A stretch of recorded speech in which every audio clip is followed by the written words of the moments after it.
जय श्री कृष्णा दोस्तों पिछले प्रस्तुति में आपने देखा कैसे गरुड़ जी का जन्म हुआ था और गरुड़ जी अपनी दास्तां मुक्त कराने के लिए सर्पों की बात मानकर अमृत लेने चल पड़ते हैं। अगर आपने गरुड़ जी का जन्म प्रस्तुति नहीं देखा है तो पहले आप उसे देख लें, मैं लिंक डिस्क्रिप्शन में दे दूंगा। आज की प्रस्तुति में आप देखेंगे कि गरुड़ जी को अमृत लेने में किन परिस्थितियों का सामना करना पड़ा और गरुड़ जी भगवान विष्णु के वाहन कैसे बने। गरुड़ जी सबसे पहले अपने पिता ऋषि कश्यप के पास जाते हैं और उन्हें प्रणाम करते हैं। ऋषि कश्यप अपने पुत्र को देखकर बहुत प्रसन्न होते हैं और गरुड़ जी से आने का कारण पूछते हैं। गरुड़ उनसे बोलते हैं, पिताश्री, मैं अमृत लाकर अपनी माता को दास्तां से मुक्ति दिलाना चाहता हूँ, कृपया मुझे बताइए कि अमृत कहाँ मिलेगा। ऋषि कश्यप बोलते हैं, पुत्र देवराज इंद्र ने अमृत की सुरक्षा के लिए बहुत कड़ा प्रबंध कर रखा है, वहां तक पहुंचना बहुत कठिन है। गरुड़ बोलते हैं, इंद्र ने कितने ही कड़े सुरक्षा प्रबंध क्यों न कर रखे हों, मगर मैं अमृत ले आऊंगा, आप मुझे सिर्फ उस स्थान का पता बता दीजिए। ऋषि कश्यप गरुड़ को इंद्र का पता बता देते हैं। गरुड़ ने फिर पूछा, पिताजी, मुझे भूख बहुत लगती है, कृपया यह भी बता दीजिए कि इस लंबे मार्ग में क्या खाकर अपना पेट भरूंगा। ऋषि कश्यप बोलते हैं, अमृत जिस स्थान पर रखा है उस सरोवर तक पहुंचने में तुम्हें वक्त लगेगा। सरोवर के अंदर एक विशाल कछुआ रहता है और उसके साथ ही वन में एक महाभयंकर हाथी भी रहता है। दोनों ही बहुत क्रूर और आसुरी प्रवृत्ति के हैं, तुम उन्हें खा सकते हो। पिता का आदेश पाते ही गरुड़ अमृत सरोवर की ओर चल पड़ते हैं। गरुड़ जी सरोवर के पास पहुंचकर हाथी तथा कछुए को अपने पंजों में जकड़ते हैं और उन दोनों को खाने के लिए किसी उचित स्थान की तलाश में उड़ पड़ते हैं। गरुड़ सोमगिरी पर्वत पर एक विशाल वृक्ष को देखकर सोचते हैं कि यहाँ बैठकर अपना भोजन करता हूँ, और वो एक वृक्ष की शाखा पर बैठ जाते हैं। गरुड़ जिस शाखा पर बैठे थे उस शाखा पर उन्होंने उल्टे लटके कुछ ऋषियों को तपस्या करते हुए देखते हैं, लेकिन वह शाखा उनके भार से टूटकर नीचे गिरने लगती है। यह देख गरुड़ उस शाखा को अपनी चोंच में दबाते हैं और हाथी तथा कछुए को पंजे में दबाए हुए एक सुरक्षित स्थान की ओर उड़ पड़ते हैं। गरुड़ उड़ते हुए एक पर्वत पर पहुंचते हैं और उन ऋषियों को शाखा से नीचे उतार देते हैं। गरुड़ चोंच में दबी शाखा को नीचे फेंककर आनंद से हाथी और कछुए का भोजन करते हैं और तृप्त होकर पुनः अमृत लाने के लिए देवलोक की ओर प्रस्थान करते हैं। गरुड़ अमृत सरोवर के पास पहुंचे तो देखा अमृत की रक्षा में महाकाय देवगण और अमृत कलश के चारों ओर एक विशाल चक्र घूम रहा है। गरुड़ यह देखकर हैरान हो जाते हैं और सोचते हैं कि ये देवराज इंद्र ने अमृत कलश की सुरक्षा के लिए लगाए हुए हैं। गरुड़ को देखकर एक देव ने कहा, यह कोई असुर है जो वेश बदलकर अमृत चुराने यहाँ तक पहुँचा है, हमें इसे खत्म कर देना चाहिए।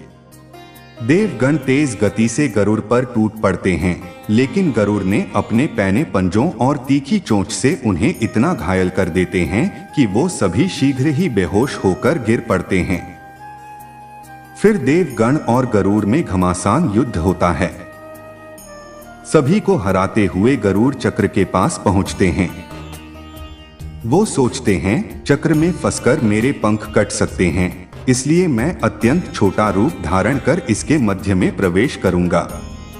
तभी उन्हें दो विषधर नाग चक्र के मध्य में दिखाई देते हैं, परंतु गरुड़ घबराते नहीं और वो अत्यंत सूक्ष्म रूप धारण कर दोनों नागों के पास पहुंचते हैं और अपना पंख जोर जोर से फड़फड़ाने लगते हैं।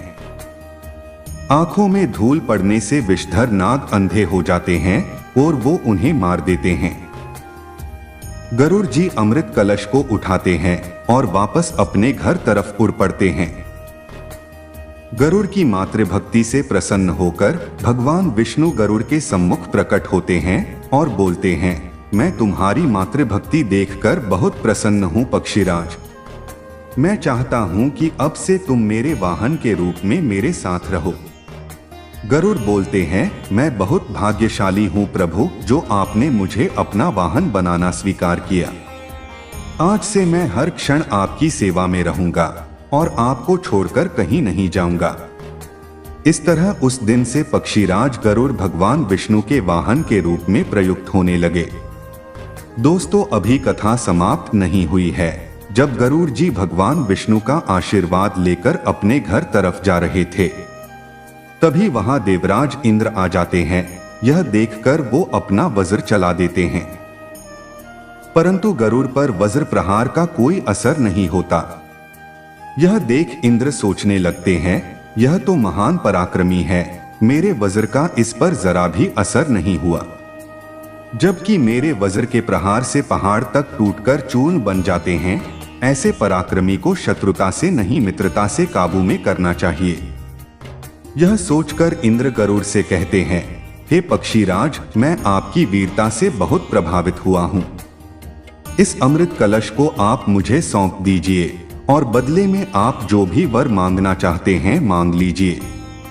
गरुड़ बोलते हैं, यह अमृत मैं अपनी माता को दास्ता से मुक्त कराने के लिए ले जा रहा हूँ, इसलिए यह कलश मैं आपको नहीं दे सकता। इंद्र बोलते हैं, ठीक है, इस समय आप कलश ले जाइए, किंतु उन्हें इस अमृत का प्रयोग मत करने दीजिएगा। उचित मौका देखकर मैं वहां से यह कलश गायब कर दूंगा।